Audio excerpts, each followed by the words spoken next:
Bonjour à tous, je suis très heureuse de vous retrouver pour un nouvel épisode de l'ABC de la foi. Et le mot du jour, c'est le terme adoration. Que peut-on adorer ou qui peut-on adorer? Comment vivre l'adoration véritable? Y a-t-il des temps, des espaces réservés à ça? Comment devenir de vrais adorateurs? On commence par écouter vos réactions. Quand on vous parle de l'adoration, à quoi pensez-vous? L'adoration des mages. Voilà. Alors ça c'est religieux et en ce qui concerne le civil, ce serait ma mère. L'adoration, c'est trop aimer quelqu'un, c'est pas bien même presque. Ça dépend qui, mais c'est pas bien, trop. Voilà, c'est tout. Et dans une perspective religieuse, par exemple, adorer Bah si, Dieu, c'est bien. est-ce que ça veut dire quelque chose? Bah il faut, parce que il faut. Dieu il nous adore, donc on est obligé de l'adorer en retour, c'est comme ça. C'est aimer Dieu, mais au plus fort, comme on peut aimer personne d'autre. C'est vraiment le prier et aussi en même temps l'écouter et être capable d'entendre ce qu'il veut qu'on fasse et ce qui peut faire notre bonheur. Enfin, c'est vraiment le regarder, le contempler et l'écouter. C'est donner une matérialité à la foi, j'allais dire, tout simplement, la rendre physique et matérielle, ouais. Je pense que c'est la matérialité. Adoration, eh bien, c'est quand je vais à l'église, comme je l'ai fait tout à l'heure. Non seulement je médite, mais en même temps j'adore Dieu, puisque pour moi, c'est le fondement de ma religion, l'adoration qu'on peut donner au Christ, à Dieu, à son Père, au Saint-Esprit. Donc il y a les trois. Et je crois que c'est important d'adorer Dieu, mais juste Dieu, mais pas le reste. Le reste, c'est le tout venant. Voilà. Si on ouvre le dictionnaire au mot « adorer », la définition est large et peut concerner une divinité, une personne, un objet. Premier sens possible, rendre un culte à un dieu, à une divinité. Deuxième définition, aimer passionnément quelqu'un, l'apprécier beaucoup. Et troisième sens, avoir un goût très vif pour quelque chose, apprécier énormément, une attitude, une action. L'adoration trouve son origine lointaine dans les premières attitudes de l'homme face aux forces de la nature. Elle est essentiellement une prière ou un discours, en latin oratio, adressé à un interlocuteur, en latin ad. Elle comporte donc une dimension relationnelle. Avant même d'exprimer une vénération ou une demande, l'adoration est ce geste de mettre la main à la bouche, en latin ad os, pour envoyer un baiser à quelqu'un, ou de porter à la bouche le bord du vêtement de la personne que l'on veut honorer, ou encore de baiser la terre en signe de respect. Ça signifie à la fois le désir de toucher Dieu et la distance qui en sépare. Et au 1er siècle de notre ère, ces gestes étaient pratiqués pour honorer l'empereur romain et ses statues. Pour un chrétien, Dieu seul a droit à l'adoration. C'est d'ailleurs le commandement de la Bible que Jésus répond au diable, au tentateur dans le désert. Je cite l'Évangile, car il est écrit « C'est le Seigneur ton Dieu que tu adoreras, à lui seul tu rendras un culte ». C'est en ce sens que la liturgie catholique introduit des gestes d'adoration au cours des différentes célébrations. Vous en avez peut-être certains en tête. Le prêtre embrasse ainsi l'autel au début et à la fin de la messe. Celui qui proclame l'évangile embrasse l'évangéliaire à la fin de la lecture et manifeste ainsi la vénération due à Dieu et à sa parole. L'adoration de la croix constitue le rite central de la célébration du Vendredi Saint et il s'agit d'un hommage royal au Christ crucifié.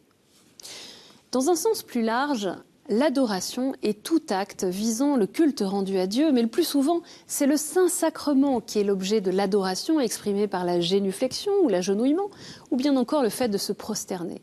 L'ostensoir, qui vient du latin ostensor, c'est-à-dire celui qui montre, c'est cette pièce d'orfèvrerie destinée à recevoir l'hostie consacrée contenue dans la lunule pour l'exposer à l'adoration des fidèles. Et souvent, comme on l'a vu sur l'image à l'instant, ce motif représente le rayonnement d'un soleil. L'adoration du Saint-Sacrement naît au XIIIe siècle, à une époque où la foi est très centrée sur la présence réelle du Christ dans l'hostie. À cette époque, les chrétiens communient très rarement, mais préfèrent adorer le Christ présent dans le Saint-Sacrement. L'Église souligne la relation très forte qui existe entre la célébration de la messe et la présence permanente du Seigneur dans le pain consacré.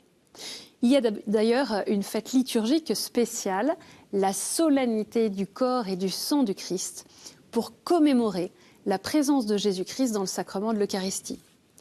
Pendant des siècles, cette fête était connue sous le nom de la fête Dieu. Et depuis la réforme liturgique du Concile Vatican II, la fête Dieu est appelée fête du Saint-Sacrement du corps et du sang du Christ, et elle est célébrée le jeudi après l'octave de Pentecôte dans de nombreux pays d'Europe, mais le dimanche suivant, donc le deuxième dimanche après la Pentecôte, en France.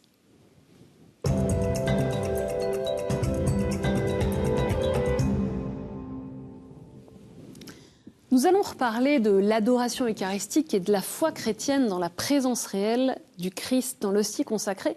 Mais je voudrais d'abord prendre le temps de nous émerveiller devant notre vocation d'être humain devant Dieu. Créés à son image et à sa ressemblance, nous sommes faits pour l'adorer en toutes circonstances. Pesons chaque mot de ce que nous dit le catéchisme de l'Église catholique. L'adoration est la première attitude de l'homme qui se reconnaît créature devant son Créateur. Elle exalte la grandeur du Seigneur qui nous a fait et la toute-puissance du Sauveur qui nous libère du mal. Elle est le prosternement de l'esprit devant le Roi de gloire et le silence respectueux face au Dieu toujours plus grand. L'adoration du Dieu trois fois saint et souverainement aimable confond d'humilité et donne assurance à nos supplications.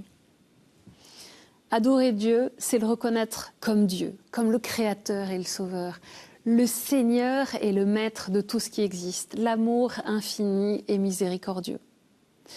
L'adoration fait de nous des hommes et des femmes vraiment libres, parce qu'elle nous libère du repli sur nous-mêmes, de l'esclavage du péché et de l'idolâtrie du monde, comme l'explique le Concile Vatican II. Par le fait même, l'esprit humain, moins esclave des choses, peut plus facilement s'élever à l'adoration et à la contemplation du Créateur. Bien plus, il est préparé à reconnaître sous l'impulsion de la grâce le Verbe de Dieu qui, avant de se faire chair pour tout sauver et récapituler en lui, était déjà dans le monde comme la vraie lumière qui éclaire tout homme. L'acte d'adoration par excellence, c'est la messe, qui nous permet de nous unir à l'action de grâce et à l'offrande du Christ à son Père pour le salut du monde. Et l'adoration du Saint-Sacrement renvoie à la messe, puisqu'elle prolonge en nous le mystère de l'Eucharistie. Ça a deux conséquences pratiques. L'adoration se fait devant le tabernacle ou sur un autel où l'Eucharistie est habituellement célébrée. L'hostie exposée a été consacrée lors de la messe qui a précédé l'adoration. Adorer le Saint-Sacrement, c'est reconnaître la présence réelle du corps et du sang du Christ dans le signe, et sacrement veut dire signe, du pain et du vin consacrés au moment de la messe. L'adoration est l'expression de notre reconnaissance et de notre émerveillement pour ce que le Christ a fait pour nous. Avant de verser son sang pour nous sauver, lors de son dernier repas, il nous a donné sa chair en nourriture. Désormais, il est présent au milieu de son peuple, l'Église, tous les jours et jusqu'à la fin des temps. Mais l'adoration eucharistique ne doit pas nous faire oublier les autres formes de présence du Christ. À travers sa parole, dans la vie quotidienne, quand 2 ou 3 sont réunis en mon nom, je suis au milieu d'eux, c'est ce que dit Jésus. Au cœur de chaque être humain, ce que vous faites au plus petit d'entre les miens, c'est à moi que vous le faites. Et comme nous le rappelle le Concile Vatican II, l'Eucharistie est la source et le sommet de toute vie chrétienne.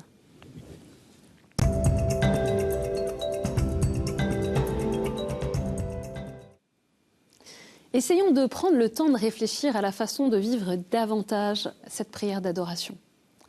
Une première idée, c'est de demander à l'Esprit Saint le don d'adoration, qu'on appelle aussi le don de crainte. Alors attention, ce n'est pas la peur de Dieu, mais le sens de sa grandeur. L'humilité et l'émerveillement devant la conscience de l'infinie distance entre le tout autre et nous, ses créatures. On l'a dit, la prière d'adoration peut se vivre selon différentes modalités. La visite au Saint-Sacrement, présent dans le tabernacle, caractérisée par une prière silencieuse, ou bien sûr l'adoration du Saint-Sacrement exposé. Voilà 6 petits conseils précis, concrets pour vivre ce temps d'adoration.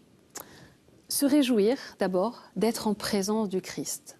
Faire cet acte de foi. Relier ce temps d'adoration à la parole de Dieu en lisant un texte de l'Écriture.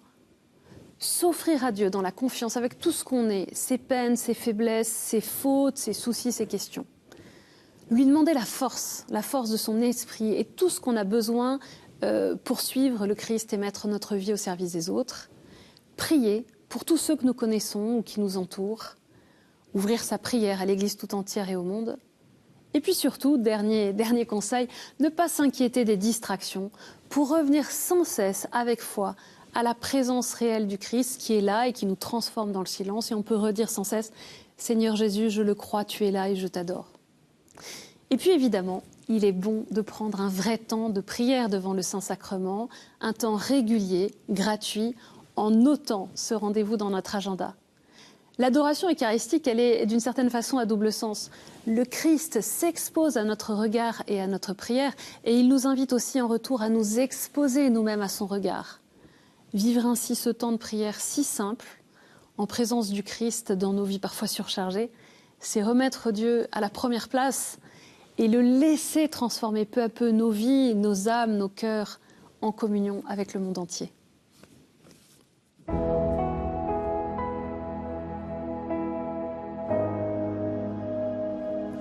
Au nom du Père et du Fils et du Saint-Esprit. Amen. Seigneur Jésus, tu es réellement présent dans ton Eucharistie, présence réelle dans cette hostie que nous pouvons adorer. Merci de t'être fait homme, de t'être fait chair. Merci de te faire aujourd'hui si proche de nous dans une si grande simplicité. Viens, Esprit Saint, faire de nous des adorateurs du Père par son Fils, en esprit et en vérité. Que nous puissions intercéder pour tous nos frères et sœurs et nous laisser embraser par ton amour dans le silence intérieur de l'adoration, où que nous la vivions. Amen.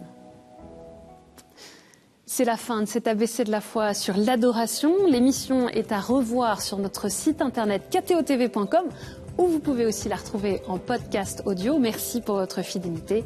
Que le Seigneur vous bénisse.